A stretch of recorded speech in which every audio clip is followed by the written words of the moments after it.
All right, as people are coming in, we'll get started in just a minute. But as you're arriving, I just want to point out that we have our chat open and we have our Q&A box open. And we also have live transcript turned on. So I will give you instructions on how to activate those. But yes, you should feel free to chat at any point during the event. And also, if you have any questions for Laurence, Bernice, and Silvia, those can go directly into the Q&A box. So again, we're just going to give it a minute or so before we get going. And I would like to share that we have people placed in 3 countries who are on the screen today. So I would love to hear a bit about where you're tuning in from. Feel free to say hello. And also, if you want to share your favorite Shirley Jackson book as you're entering the room, I'm sure everybody would like to see what everybody is reading. Personally, I am halfway through the book of letters and it is phenomenal. So if you haven't already gotten your copy, we still have plenty. And I'll drop links for that later. In the meantime, let's get going. First of all, live captions have been enabled for this event. If you would like to view the captions, you can find the live transcript button at the bottom of your Zoom window, or if your screen is not maximized, click the More option at the bottom of your screen to find it in the menu. These transcriptions are automatically generated. The chat and question boxes are open, so feel free to make use of those. Remember to set your chat to all panelists and attendees if you'd like to chat with others in the audience. And please drop any and all questions that you have for the panelists into the Q&A box at the bottom of your Zoom window so that they are not lost in the chat.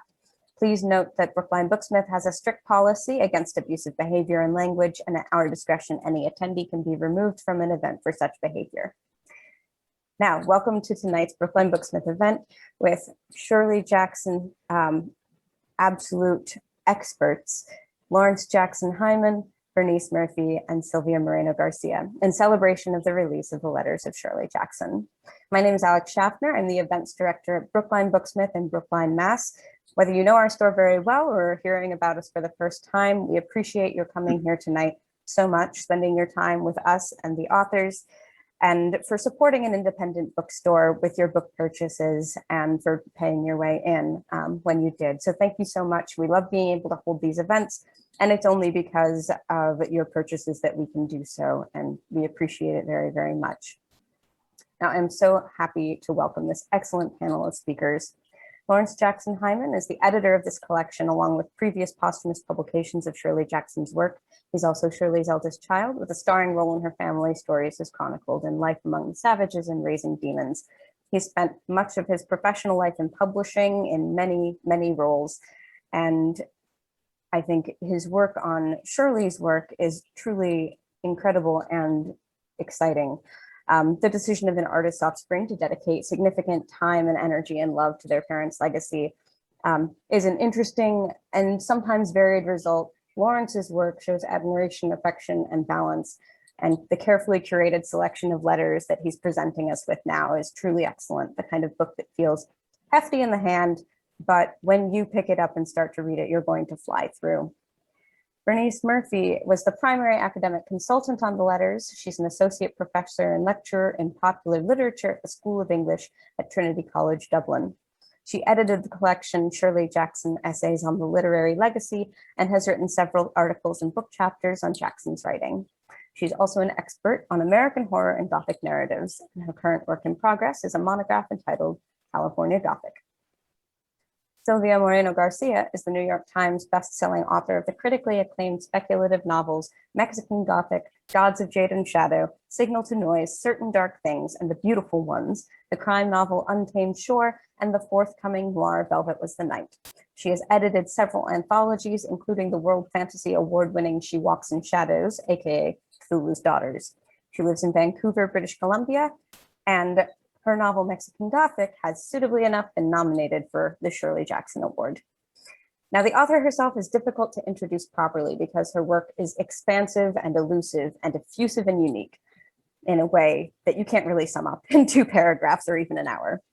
Although in some ways there's a noticeable thematic coherence to her work, Almost every piece of her professional writing reveals some angle of women's experience. Almost everything she writes in every genre is touched by humor and uncanniness and witchiness in some guise or another. Her work refuses more than most writers to remain in one category or to be categorized at all. There's a sharpness and fluidity and wildness to her writing, whether it be in the form of a tortuously funny family fable, a chilling short story, or a disquieting novel. So it isn't easily pinned, but it does easily pin the reader, as I'm sure all of you know. Her brightness pierces through all of her work, and once you've been exposed to her, the hunger for everything she has produced sets in. So, of course, it's my tremendous pleasure to welcome three experts in Shirley and in story. Laurence, Bernice, and Silvia, thank you so much for being here. I mentioned this formally just now, but perhaps to start off, you could share with us each a little bit more in your own words about your relationship with Shirley Jackson and her writing. Shall I start? That sounds good. Okay. Well, I had the great privilege of growing up in a household with Shirley and Stanley, and it was a wonderful household indeed, filled with music, literature, art, food, laughter. It was a lot of fun. I had a great childhood and a great young teenage time. My parents entertained a lot. They loved parties. They loved to give parties and go to parties. And we often had house guests more or less constantly, especially the 2 years we lived in Connecticut. But the house was almost always filled with writers, poets, composers, artists, sculptors, and fellow academic people who either taught at Bennington or were visiting Bennington and were friends of my parents. And I, in recent years, I've managed my mother's literary estate and have managed to produce 2 posthumous volumes, Just an Ordinary Day and Let Me Tell You, and now the Letters of Shirley Jackson, which has been both a delight and a challenge to work on. It's taken about the last 5 years, culling, editing, polishing, working with Bernice.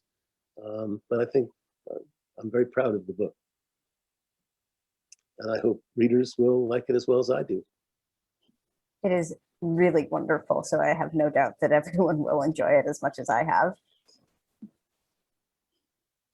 Bernice, how about you? So my own relationship with Jackson is I was a huge Stephen King fan, and I read Danse Macabre when I was a teenager. And if Stephen King had told me to jump off a bridge, I would have, done so. And he kept going on about Shirley Jackson. So I, through a family friend in America, because you couldn't really get her books here in Ireland, which is ridiculous when you think about it, but that's what it was like before it was hard to get a hold of. Got sent a copy of The Haunting of Hill House, and then subsequently read We've Always Lived in the Castle. And if you read those 2 books and your life isn't changed, I mean, frankly, there's something wrong with you. So I ended up in the heat of the hunt doing my PhD on Jackson at a time when I wouldn't want to suggest that there hadn't been academic work done on it, or there had, not that a surprising lack of work, but there'd been some good work done. But I did my PhD on Jackson, and so I owe Shirley Jackson my career, actually.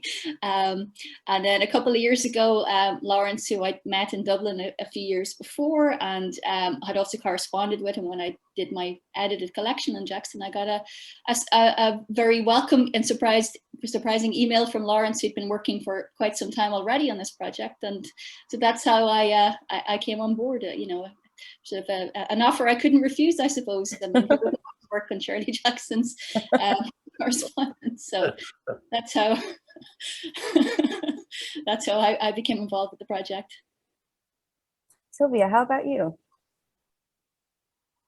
I've been actually trying to think of what was the first Shirley Jackson work I read, and I've concluded that it wasn't horror fiction. If I remember correctly, I grew up in Mexico, and so my parents read both in English and in Spanish because they liked speculative fiction, and they taught themselves to read in English because there were some books that were not translated, and we were growing up near the border zone.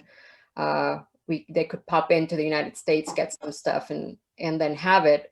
And so if something was not translated, they could read it that way if they could understand it. So they taught themselves to do that. And we had this weird combination of books in Spanish and in English and all kinds of things, because they were also journalists and they were often very broke. But what they would do when they had money is they bought music and they bought books. That was the two things that we had at home, even if we didn't have other stuff.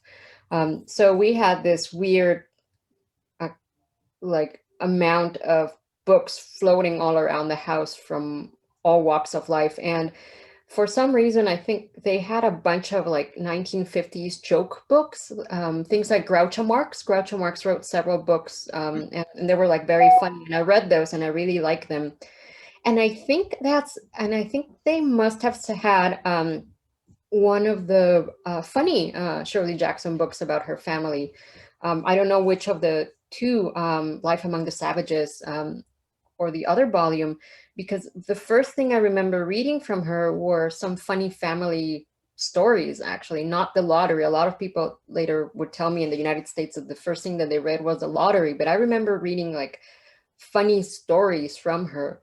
And then eventually I read like, you know, The Lottery and Other Stories, and I read the collection, and then I read all the kind of weird fiction that we talk about and things like The Sundial, those kinds of works. But I think the first stuff that I read were kind of all those stories that she published in magazines that were about house life. And I thought they were very, very funny and amusing. I had read Groucho Marx and I wanted to read more stuff like that. And that's how I think I ended up cycling through several kind of humorists of the time period. Yeah, that's very interesting. I always think when I'm talking to people about Shirley Jackson, I find that there aren't really, in my experience, that many people who have read her omnivorously at first. Like their formative experiences with her work is either entirely in the humorous or entirely in the weird. And I don't know if you've encountered that as well, or if you find a lot more omnivores when you're talking to people about her work, any of you.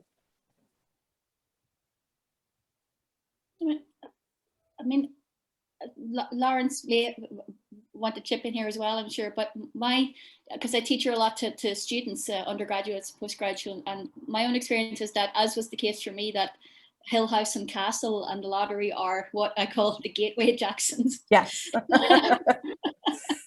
But that particularly in recent years, the earlier novels in particular are much more widely read, which is absolutely brilliant, than would have been the case even 10 years ago. So I mean, I don't know what, Laurence, your own thought of that is either. Well, I talk to people who've read both sides of my mother, so to speak, and there's so long been confusion about how one writer could write the disparity of stories and novels that Shirley wrote, where she could write a humorous story about our family or a humorous collection of stories in a book, and yet also write the darker ones. We Have Always Lived in the Castle, for example, or The Haunting of Hill House, or The Sundial, my favorite, and also that was Shirley's favorite. So, you know, Shirley had no trouble with that. She felt fine writing either way in any style, and she so enjoyed writing that it almost didn't matter. The novels were very important to her. She worked very hard on them for years each, some more than others, but she really worked very hard in crafting her novels. The short stories took less time, certainly, and she loved to write them. She enjoyed writing them, but they were largely our income. All the years that my father was teaching at Bennington for a teacher's wage and writing for the New Yorker at New Yorker wages, my mother's story output was very valued by the whole household, as well as her readers worldwide.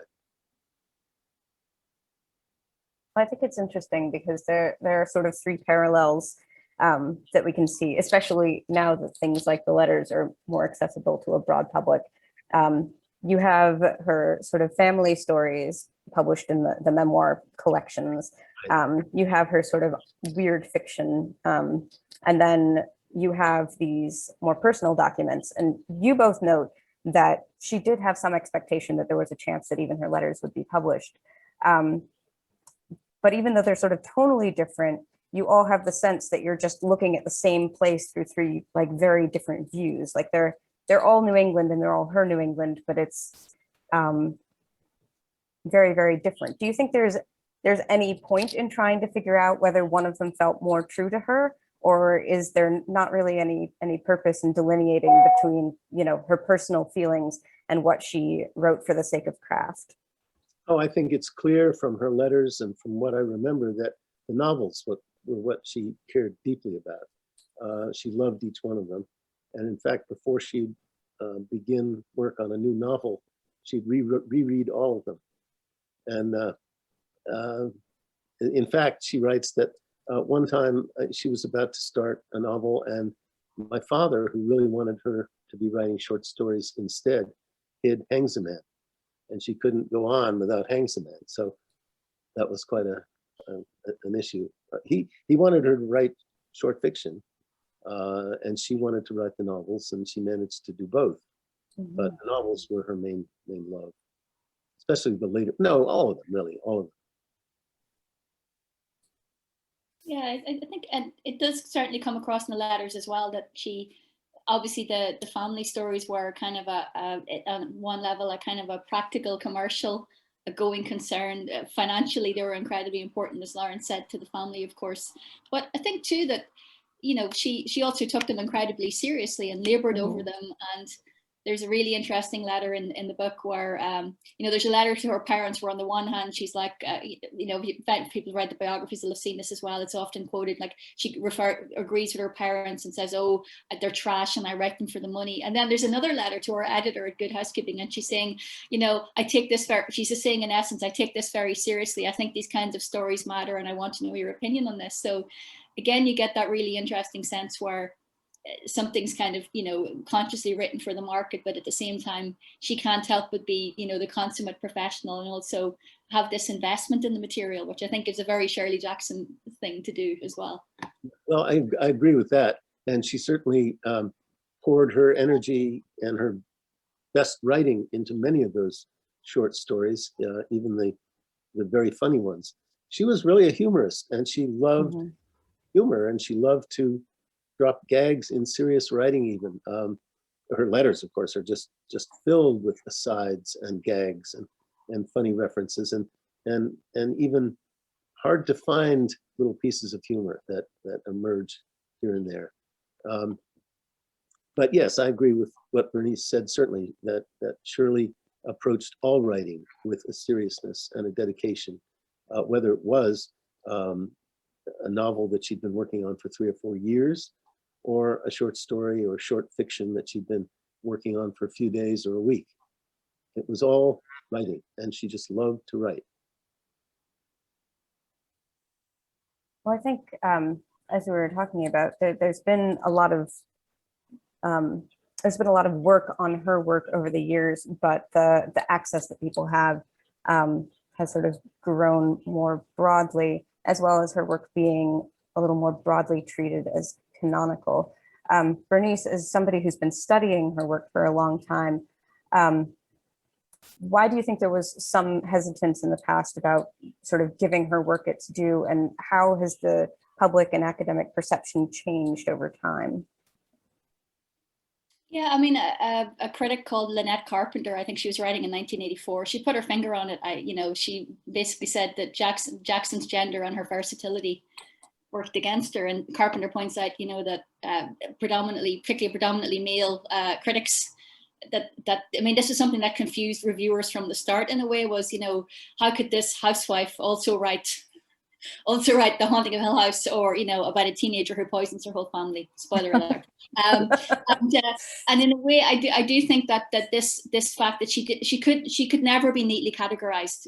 Shirley resisted all conventional kind of categorization at the time. And I think what happened really is that, you know, academia finally, I mean, I think Jackson obviously always had a dedicated readership and always had people who loved her work. And it wasn't as if she was forgotten about or no one, you know, but I think finally what happened is as well, particularly in Ireland and the UK, you had actually Gothic and horror studies over the past 20 or so years, and the study of popular literature, both areas that I work in, have really taken off. And so what that means is that you're actually getting academic scrutiny to texts that maybe would not necessarily have been taken, quote unquote, seriously in prior decades. So I think that's a big part of it. And I think too that, I mean, I think the world in a way has kind of caught up to Shirley Jackson as well, where I think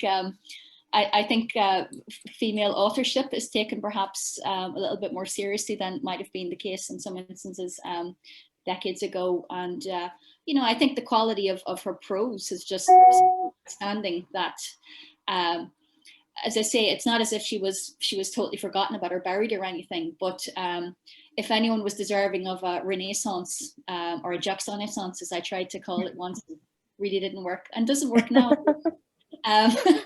She did. So that's a very long-winded explanation from sort of the academic side of things. But there has been, particularly in the last 5 or 6 years, there's a groundswell of really exciting work being done by up-and-coming young academics in particular. That's just I think transforming as well the range of stuff that's getting looked at, which is just wonderful. That's really excellent. And again, I think something like this volume of letters, I think the point where some of that meta matter and that personal writing is produced into a public space the way that this is, that sort of demonstrates a shift in sort of how we're thinking about a writer and how much importance we're granting them in sort of our literary tradition. Bernice, I liked what you were saying a bit about the change in how we're thinking of women writers, and also the change in the academic setting towards seeing popular styles of writing as styles of writing worth studying. And Silvia, I wondered if you could speak a bit as a contemporary woman writer who writes in genre, as to sort of like how you see that playing out in a current career. Yeah, I think one of the useful things for this is just to look at book covers through time. If you look at some of the book covers that Jackson has given, like in the 60s and the 70s, Haunting of Hill House gets rejacketed into the romantic Gothic paperbacks that are popular in the time period, which really does not reflect the tone of the book, but it's repackaged as that, you know, put together kind of with the chick lit of the time, which would have been that, the romantic Gothics. And then and then you look now at the kind of packaging that her books have, and it's much more elegant, and it has a gravitas that would not have been present, I think, in, you know, at a certain point in time. And horror fiction would not have been presented with any gravitas at a certain point in time. You look at horror books in the 1980s, or weird fiction, which is this nebulous category between one thing and the other. And you look at something like Paperbacks from Hell, which looks at the artwork, and everything is like skeletons grabbing ladies' boobs and that kind of stuff, because that is kind of like how the field is, some of the field is really skeletons grabbing boobs. That's what's being produced en masse.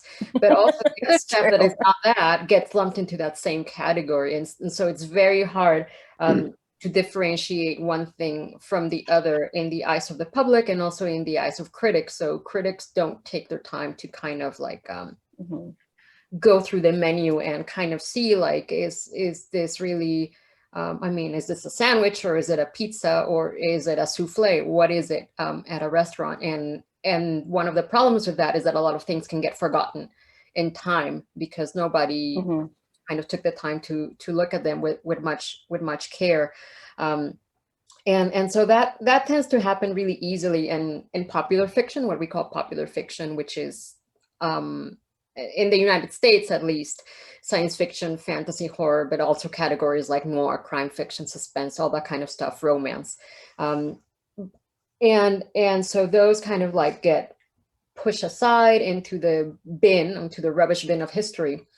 But I think it's a lot easier when you're talking about marginalized authors, so queer authors, but also authors of color, but also women, to get like shoved extra to the bottom of the bin of rubbish where they belong. And so then it becomes really hard to excavate and find them in there. So it's not only women, it's also, for example, Black authors like Charles Saunders, who wrote some rip-roaring heroic fantasy, Black African fantasy, and was immediately almost forgotten by a bunch of people, despite writing something that was very different for the time period when it happened, when he wrote Imaro, to just be kind of like a footnote in history. And obviously women too. And so you often have, when people are talking about what happened in the past, omitting a lot of women, so that if you look at the past, you sometimes think that nobody wrote any fantasy or science fiction or horror in the 1980s that was a woman. Then you go past, and if you look at some people who have gone and looked at all these volumes of work, you realize that there were a lot of active women writing all kinds of things in different kinds of modes. From the truly like horrific and gory to things that were more suspenseful, that were more weird. And so that, I think, is one of the problems. It's really easy for us to be kind of shoved to the side and for people to forget very quickly what happened and rewrite history and rewrite us out of it. So it's a hard fight, I think, for somebody to get back in the public eye in the way that Jackson has. So it's a very good thing. But on the other hand, we have lost like a kind of like a lot of pioneering women who wrote both suspense and different forms of speculative fiction, because they have not been reprinted and might never be reprinted, because we simply just said they don't exist, or if they exist, they wrote minor works. So. Well, I think it's very interesting that you should note that first of all, there are a couple of really interesting letters in this collection that are specifically Shirley talking about her own feelings about how her work is being presented to the public, including strong dislikes of promotional campaigns for the lottery collection, and one cover that she absolutely hated, that was sort of a provocative like lady on the cover that was playing into the idea of the demon lover, and she just absolutely despised it. So it's very interesting to read about authors feeling about the way their books are presented in a way that's, I think, stayed consistent for a lot of people for many, many decades. And I also think it's interesting for you to note the way that critics make decisions about what an author is saying, regardless of what the author is saying. Bernice, you mentioned in your introduction that Betty Friedan took particular time to dismiss Shirley's family stories as being part of the dreaded happy housewife genre. To me, this seems like it's missing the point of her work, especially since these were being published at the same time as stuff like The Lottery and The Road to the Wall. I wonder if she mentioned her just because Jackson was one of the most high profile, if she was just, how deeply had she read the stories, one wonders. Yes, absolutely. Do you think that that's even a fair reading of those stories? Because it obviously misses the point of her broader collection of work. Do you think it also flattens that work? Do you mean, Jackson's family stories, or yes, yes, more generally? No, I don't think it is at all. And again, Laurence, who's much of whose childhood is featured in these stories, although it is of course a packaged version of it, I suppose. I think one of the interesting things about it, and I'm certainly not the first critic to point this out, is that it has been kind of recognized that the lines between Jackson's more overtly Gothic material and her and a lot of her family stories is actually there's actually darkness. There's darkness in the family stories. I mean, just as there's a lot of humor in Castle and Hill House. I mean, they're often very, very funny novels, which people sometimes forget about a little bit. There's darkness there. There's frustration. there are flashes of anger. There are moments where Jackson, the narrator, thinks about running away. I mean, one of my own favorite examples is there's a really remarkable episode in one of the stories, whose name I've of course forgotten now, where she's talking about a trip to New York to go to the dentist. And she's actually using a lot of the same language that she uses in one of my favorite fictional stories of hers, The Tooth. Oh, Yeah. And so, I mean, Yes. there's quite a few examples of that. There's all the stuff about moving into houses and houses having personalities. And again, Hill House. And, one of my, again, an example I love is there's a moment where they go in to look at a house and there's what she calls a hideous donut lying on the table, which is such a Shirley Jackson turn of phrase.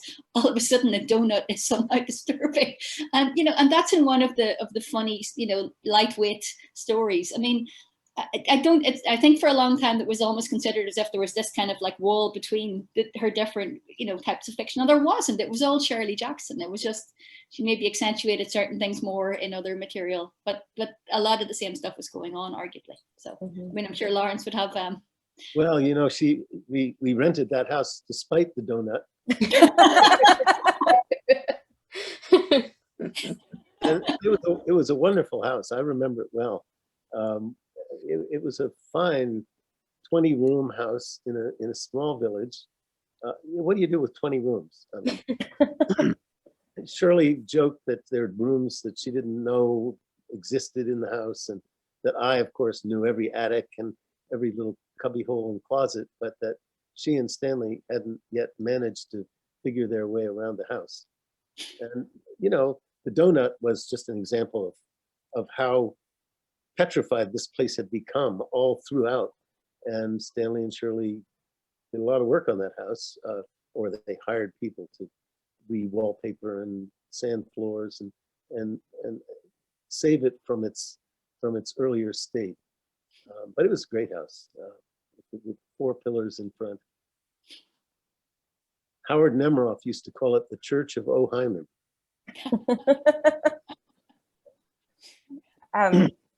Well, I noticed that there was a lot of talk in your notes in the letters about the idea of an inanimate object carrying a certain malevolence to it. And in particular, you mentioned a music box a couple of times. I would love to hear a little more about that music box. Oh, yes. Well, I still have the music box. Oh, really? My grandchildren and children love to hear it played. It has a prominent place in the household, as it should. It's 150 years old or something, and it's large and heavy. I can barely carry it. It's probably 2 feet by 2 feet by 18 inches. That's a lot of music box. And its tone is just spectacular. I mean, it'll almost bring tears to your eyes. It's so pure. And my mother inherited with it about 25 old zinc recording records, which pluck the music box in the conventional way, but just beautifully. Anyway, my mother used to talk all the time about how the music box was haunted, and it would turn itself on in the middle of the night. And a lot of people didn't believe that, but I myself have heard it turn on in the middle of the night many times, and it favors a tune called Carnival in Venice. And there, in one of the letters, early letters in the late 30s, Shirley is entertaining her friend June Mintz, who later became fiction editor of Charm. And she's saying they're just lying about, it's a summer afternoon and in Shirley's room, and Shirley's trying to make the music box do its haunted thing, and it won't do it, but they keep playing it endlessly and endlessly and endlessly. And she wonders whether June will ever get to hear it do its thing. Anyway, I can attest to that. I've heard it. I've been there. I think that's tremendous. And of course, the other thing that we were just talking about was houses as characters, and having a lot of personhood and personality in them. And obviously, I think when you're reading her letters, you see how much each of your family homes like shaped the period of life that the family was in. And in a couple of the novels, namely the gateways of Hill House and Castle, those houses are crucially important. And I wondered if you, Silvia, could talk a little bit about, from a fictional perspective, like what a house can be and what a house does in her work or in your work. Yeah, well, I think in, well, I want to say in all of Jackson's novels, the space that is being inhabited is very important. I mean, you see it definitely in The Haunting of Hill House, where the opening of the novel is the house. Basically, it's like almost like an anatomical drawing is being produced as you flip the pages. But it happens also in We Have Always Lived, in The Castle, and in The Sundial, of course. I mean, we open with a funeral, but we're returning to a house. And as we get an understanding of the kind of structural integrity, the physical space, we get at the time an understanding of the families and the relationships that are being invoked in between these spaces. So these are kind of closely knit together. It's like for Jackson, you're not living in a space that is just made of wood and nails. It's made of bone and marrow, right? The people are part of that, and it's very important in her longer novels, but sometimes it also shows up in some of her short stories too. So one of my favorite short stories, probably my favorite Shirley Jackson short story, is The Demon Lover, where again, you open in an apartment where this woman is getting ready because she's going to be married, and you get a really full understanding of that apartment. You get a complete view of it, of like how small it is, what it's decorated like, but at the same time, you're getting a really good understanding of this woman, of what she is like. So by the time she heads down this apartment building and into the city, you know exactly the kind of wallpaper that she would have in her house. Even if Jackson has not described it specifically, you have this mental map of it. And the wallpaper obviously reflects her. I'm sure it's yellow with little flowers on it. So it's just this really good understanding that environment and character are kind of like one and the other. And that is obviously one of the basics of Gothic fiction, because the space that you're inhabiting is incredibly important in like books from Dracula, where the castle reflects, the decaying aristocracy of Dracula. And then when you move to London, that reflects something else with a different cast of characters. Yeah, so it's just one of these basic tenets of Gothic fiction, that both the architecture and the weather kind of are reflective of what's going on in the book. So in Wuthering Heights, people are yelling at each other across the moors, which reflects the interactions that they're having, but also the way these houses are structured. One is one type of house, the other one is another type of house, tells you a lot about the inhabitants. And that starts there, but it continues so that you see how it's manifesting with Jackson in contemporary America. So it's kind of this shift of, we're no longer talking maybe about traditional castles in the way that we were talking when Frankenstein is stitching something together, but there's still that sense of place in there. Yeah, and let me add, my mother loved houses almost as much as she loved writing. She was descended from a long line of San Francisco architects, and so she'd been around architecture and buildings and large buildings all her life, really. And every house we lived in, you're right, had its own distinct personality, and especially as described by Shirley. One of my fondest memories is driving around. Shirley would ask me to drive her around looking at houses in New England. And we'd get in her little Morris Minor and put the top down, and I'd drive, and off we'd go. And we'd go down dirt roads. And if we found an old house, large house that maybe was abandoned, she'd say, okay, pull over. And she'd get out of the car and she'd look at it, and she'd walk a few yards and she'd look at it some more. And then she'd get back in the car and, okay, off we go. That was actually when she was trying to find houses for The Haunting of Hill House. And she finally wrote to her parents, saying, do you by any chance have any of my grandfather's books around? Because I'm looking for a house to haunt, and yet no New England houses are suitable for that. They're too square. They're too square and sensible. So she wanted a big Victorian San Francisco house to work with. Made her own. It's so funny because it's considered to be such a like a New England novel, but to get the full feeling, you have to import a house sort of from another place, which actually, Silvia, is exactly what you do in Mexican Gothic.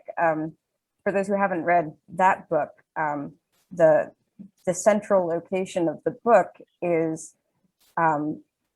essentially an English manor that has been lifted and placed high on a mountain in rural Mexico, which I think is a really fascinating and interesting choice. And I kind of like the idea that they're in the same tradition. While we're on that topic, I would actually love to hear how you came up with the idea to do that transplanting. Yeah, well, it's based on a real town, which is called Real del Monte, and there was a British mining town in the middle of Mexico. I mean, it's still there, but it's no longer mining, not as British as it used to be.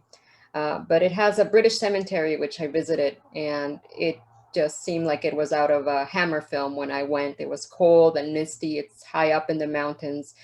It doesn't really look like, it didn't look like anything else around it. You know, I'd come from Mexico City earlier in the day, and suddenly you are in like a cemetery full of British names, and, you know, everything looked very different. But for the building of the house, I actually had to do something similar. I combined several houses. I didn't, you know, it's not a real house, it's really a combo. There was a house in Mexico City in the early 1900s that I looked at, and I found some photos of it. It was built by an Irish magnate. And so he built it in Mexico City in the style that he wanted, in a Gothic style, which was very different from all the other houses in Mexico City. And people, when I show them that picture, they tell me that looks like the Addams Family house. And I'm like, yes, it's true. But that was like smack in the middle of Mexico City. And there were other houses that I looked at, most of which are gone now in Mexico. A few are left. There's a German house that I think is still there. That just kind of like stood out precisely because they were so different architecturally from the other stuff. So there are these weird pockets sometimes in a landscape where you kind of go like brown, brown, brown, and why is that pink there? And normally I go and I ask, why is that thing different from the rest? And sometimes there's an interesting story behind that, like, you know, like there was an Irish baron who, you know, built this really big house, and that's why there was this strange Addams Family house sitting there in the middle of somewhere. But yeah, so it's a composite house. It's a house made out of several different houses because I had to kind of clobber my perfect haunted house together. Again, you couldn't just find it, I guess, for wholesale anywhere. And I lived in New England for a little bit, but even New England houses are surprisingly unhaunted-y if you've ever lived in an old house. And I lived in a house that was 300 years old. They tend to be a lot smaller than you expect from the movies. They do creak a lot, which is true.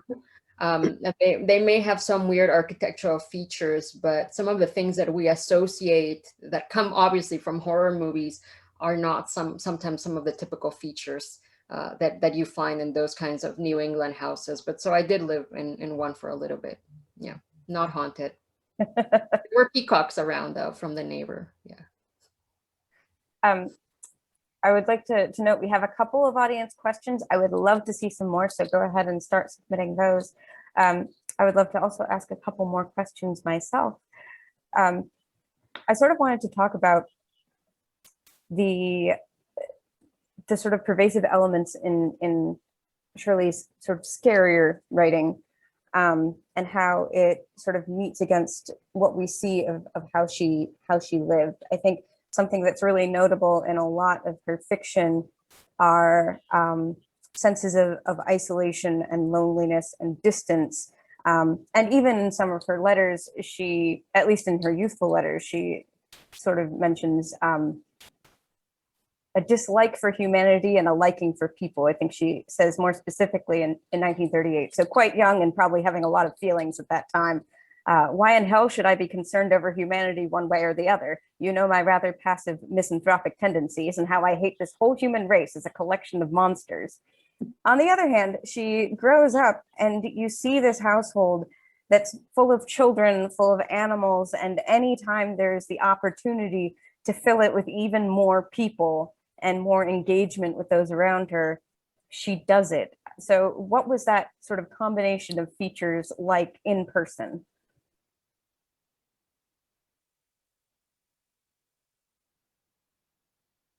Bernice, you want to tackle that one?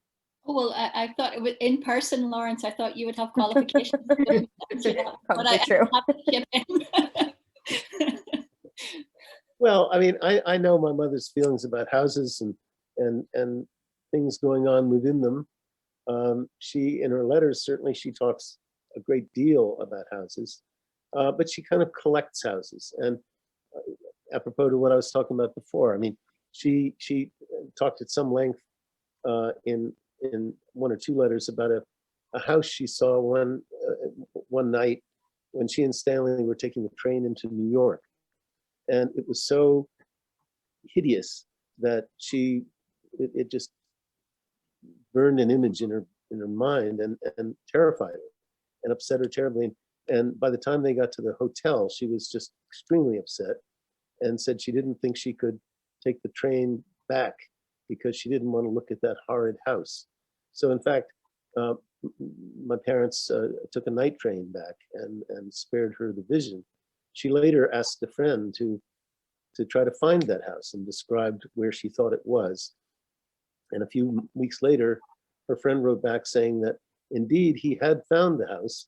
And it turns out that it's only visible from that angle, from where the train platform is located, and that the house had burned down and a number of people had died inside. So it was hideous in every aspect. And she said that that was her original sort of nudge for writing The Haunting of Hill House. Mm-hmm. Seems like she has like a genuine talent for hauntings and finding them in the everyday, which I think is really interesting. Let's see. I, of course, have many other questions I would love to ask, but we have gotten some from audience. So in the interest of getting everyone their chance, with some great stuff in here, Caitlin asks, which I think is really relevant with this book of letters we're looking at. Silvia, do you or writers you know of think about their archival legacy in a digital age? Yes. I often have told our direct messages will be posthumously published and bound in a very nice edition, I'm sure. No, well, the problem is that it is ephemeris now, right? Like anything that I do write to La Vitidar almost every 2 days. We don't talk on the phone or anything. We just kind of telegraph each other via like instant message all the time. And if I had been doing that by now, all the years that we know each other, I would have like, volumes of letters for people to pour over, but it's not there. Like nobody is going to see it. And there is a university in the US that has my papers, but what I send them are, advanced review copies and copies of my books and some manuscripts that I'm working on with notes on the side. But all my correspondence is going to be lost in time, like tears in the rain. In a way, it's a great loss because nobody will know a lot of the personal details about my life. On the other hand, it's a bit of a relief that nobody will know the personal details about my life. And well, oh, sorry, Bernice, go ahead. I was just going to say, I mean, for me, one of the aspects of the letters I loved so much was I absolutely adored the letters to her agents. I just kind of the publishing nerd in me came out, just the day-to-day minutia of I've signed this contract for that, here's how much money I got for it, the negotiations, the ins and outs, and it struck me many times, partially because Laurence and I were emailing each other multiple times a week, that this would all of course be done in very quick emails, and I think there is something I don't want to say that digital technology is worse, but I think that there is certainly something lost there, you know? Definitely. You know, paper letters exist and last, whereas emails may just evaporate. After what Bernice said, certainly those letters to her agents are very crisp and businesslike for a while. But then Shirley can't resist adding a gag at the end and saying, well, I couldn't go to the house today because one of our cats left dead frogs all over the doorstep. The one where she talks about, I think it's towards the end, where she talks about having been, what is it, the Kinsey Museum, sex museum. Yeah, she apparently liked it. Yeah, she's got a great little aside at the end of it. What is it? In all my varied experience or something like that, but it's hilarious. But also you miss out on the, I mean, Laurence and I have also talked about this, the typographical layout of the letters is so important. And, you know, I mean, one of the first things I think we chatted about was, you know, do you regularize Shirley Jackson's letters? You know, because she used, you know, particularly in letters to sort of intimates, you know, she used lowercase, and that's how she wrote. And there's a very freewheeling kind of style. And you can't get that in an email, you know, so you automatically get a sense of, is it a business letter or is it a personal letter, just by looking at the layout on the page, which is just, I mean, there's kind of a heft to that you don't have otherwise. She also doodles, so. Yes, there are doodles in the book. They're wonderful. Well, they're not doodles. They're actual drawings, and I think they're as pithy and relevant as the text, which is why I wanted to include them. I think that they make the same statement, sexist as it may be. You know, some of them are remarkably so. You know, the pictures of Stanley lying in a hammock, for example, and Shirley struggling along with groceries, and Stanley says, "Dear, you know the doctor wants you to have exercise, so rock me a little, would you?" Yeah, they're very speaking. She conveys a lot in a few lines. Yeah, it does. And not only between them, but that was very much the way the culture was in the 50s, where, you know, there was this division of labor, and women raised the children and did the shopping, and men did whatever they did, but it wasn't shopping and raising children. And I think too, because she's always drawing herself in a very particular way. And I think, I remember I couldn't quite believe it, but literally the first line of the first letter is portrait of the artist as a young woman. Yeah. Like, and I think you used that for your preface, don't you, Laurence? Yeah, portrait of the artist at work. Yeah. It's just, you know, it's so, and she's constantly drawing herself as well as this, you know, crazy. Right. Well, yeah, as though she's been electrocuted or something. Yeah. You know. Yeah. She loved to draw. She was. I mean, we found more than 800 of her drawings when we went searching for them, and she painted. She did lots of watercolors. She painted in oils. She sort of taught me to paint at one point, and her father was a quite talented amateur artist, and he gave me a lot of tips on painting and taught me how to paint, you know, great three-masted ships in storms. That was our favorite subject matter. But he was very talented, and he apparently helped Shirley in the very earliest days formulate her, or at least encouraged her in her drawing. And at one point, we read in her letters, she even briefly considered being an artist for a living. At any rate, those drawings, I think, are wonderful. I think they work very well counterpointed with the text. They're saying the same thing, really. Yeah, they punctuate it beautifully, and I'm very happy that they're included in the book. From Margaret, we actually have just a comment which says, "Laurence, I have a set of black and white slides of your parents at a party that my parents were at in Bennington, Vermont, the house of William J. Smith." Oh, I'd love to see them. Let's see. Carol would like to know what Shirley thought of the many movie adaptations of her stories and novels, and was she a film buff? Yes, she was a film buff. She loved going to movies. She would take me to the drive-in on a minute's notice. You know, I'd say, "Mom, there's such and such playing at the drive-in." She'd say, "Let's go," and she just loved it.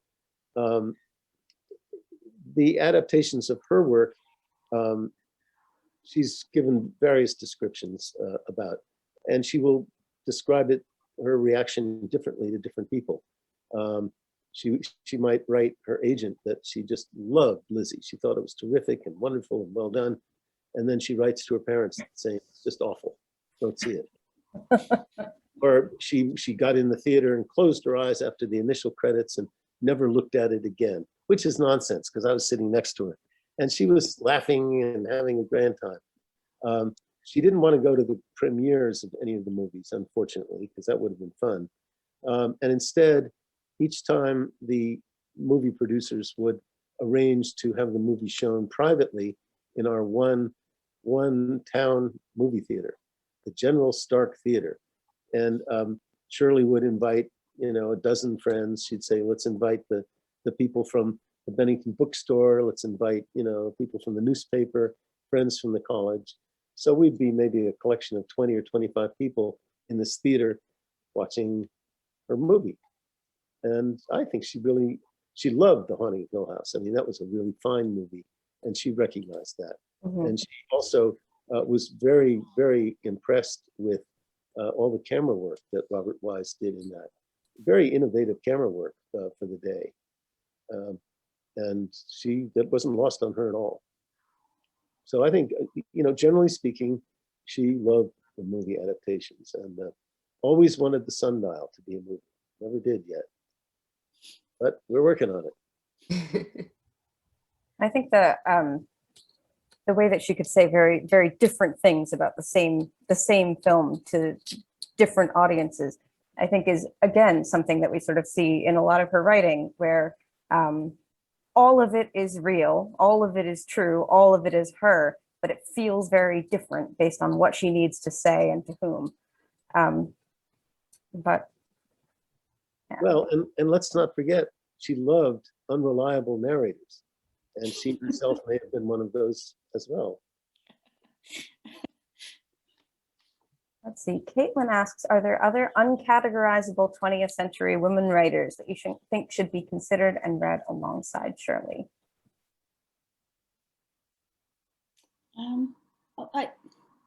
I think on my side of the Atlantic, there's a Scottish writer called Muriel Spark, who I think is probably a bit, I don't mean this as a criticism, but maybe a bit crueler than Jackson. And it's not that she's obscure either. I mean, she's quite famous, but I think she's someone who, I think Jackson at her darkest, the combination of humor and she's got a novel called The Driving Seat, which is just one of the most disturbing things I've ever read.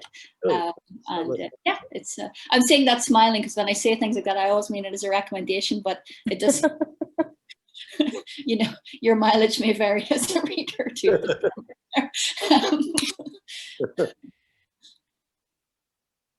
I would say in Mexico, she just passed away a couple of years ago, Amparo Dávila, who was only translated a couple of years ago into English. The House Guest and Other Stories is her collection of short stories. Mexican writer, and she has a lot of these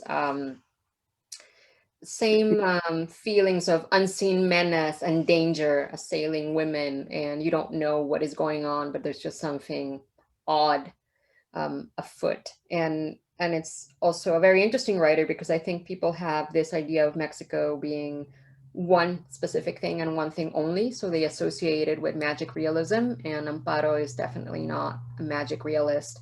And also they want Mexico to be kind of this exotic trip with piñatas and all these specific signifiers, and again, Amparo doesn't do any of that, so there's no piñatas or chupacabras or any of this stuff that people expect of us, and yet it's definitely Latin American, definitely kind of suspense or maybe weird, going from one thing to the other.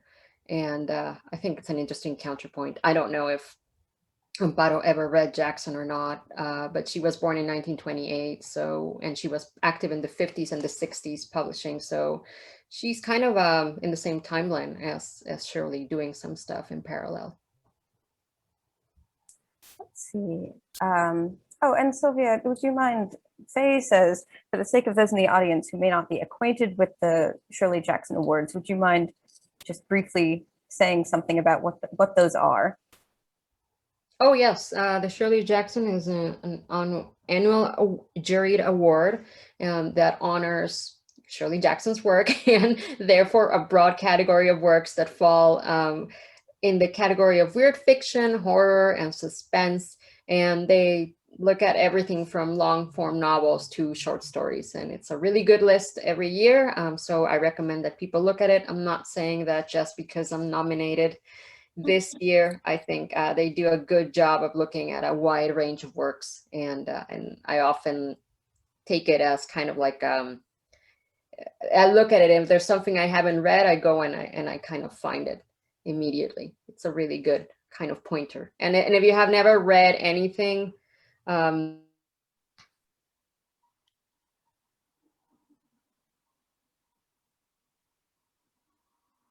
think Sylvia may have frozen. Sylvia, would you mind repeating what you said after if you have never read anything? oh, if you have never read anything of this sort, like suspense or horror, I think it's a good gateway, the list itself of nominees.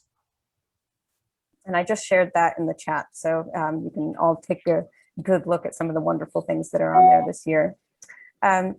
We're almost out of time, but we have one more question. Taylor says, Laurence, thank you so much for releasing these letters. I'd love to know what it has been like learning about your mother through a scholar's point of view.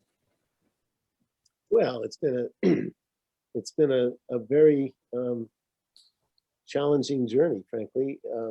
It's been at least 4 years in the making. Mhm. I've learned a tremendous amount about my mother and her work habits and her beliefs in things. A lot of it is my childhood recounted and the childhoods of my siblings. And it's almost that often I'm really not sure whether a memory I might have is my own memory or as Shirley wrote it. And indeed, my siblings feel the same way. They think they remember their childhood as Shirley described it, which is not the worst thing, but it's an interesting way to remember your history. And I've been asked a lot about what Shirley would think if, with all this interest in her now, 55 years after she died, and adaptations and ballets and all kinds of things going on based on her work. She would be, I'm sure, delighted. She would be amused. And the term that always comes to mind is wry amusement, because that's sort of how she approached things. And I think she would be listening now with wry amusement. And she might even say, but wait, you forgot to mention such and such. Anyway, I think she would be very happy at the renaissance she's now enjoying. Yeah, which is obviously more deserved than anyone. So it's such a versatile and incredible and energetic writer. And I'm sure most of you have not had the chance to pick up the book yet, but when you do, you're going to have such a wonderful time because there is so much personality and depth in these letters. So thank you so much, Laurence, for editing and producing this wonderful book. Bernice, thank you for your work. Sylvia, thank you so much for being here, and all of you for this lovely conversation tonight. And to everyone in the audience, thank you for joining us for the evening. Pleasure. A pleasure. Thank you very much. Thank you. Lovely to meet Sylvia and Alex as well. Thank you, everybody. Thank you, and have a good night, everyone. Bye-bye. Bye. Mind yourself.